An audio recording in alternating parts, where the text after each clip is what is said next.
শত্রু যখন আমাদের সমস্ত কিছু ধন দৌলত এবং আমাদেরকে লুট করে, তখন সনাতন ধর্মের মানুষরা ভাবে যে আমাদের ধর্মগুলি মানুষকে এখন উদার হতে শিখিয়েছে, মানুষকে অনেক উদার হতে হয়। কিন্তু না, সনাতন ধর্ম শত্রুকে প্রতিরোধ করতে শিখিয়েছে। আজকে আপনাদের একটা প্রমাণ দেখাতে চলেছে।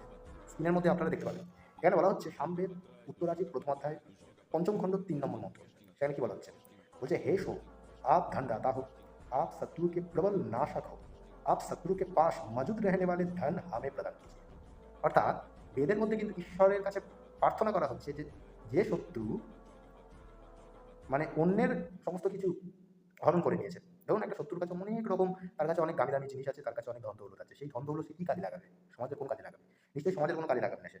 তো সেই শত্রুর কাছ থেকে, সে শত্রু যে অর্জিত করেছে, সেই শত্রুর কাছ থেকে আপনি তার অর্জিত ধন সম্পদ নিজের করে নিতে পারেন, করে আপনি সেটা ভালো কাজে লাগাতে পারেন।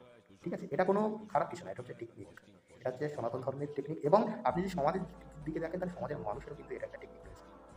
তো এইগুলো একটু নিজেদের মধ্যে দেখে নেবেন এবং বিচার করবেন যে শত্রুকে সবসময় ডিফেন্স করবেন এটা নয়, শত্রুকে আক্রমণ করতে শিখুন, শত্রুকে নিজের কন্ট্রোলে রাখতে শিখুন, তবেই আপনি হয়ে যাবেন মাস্টার মাইন্ড।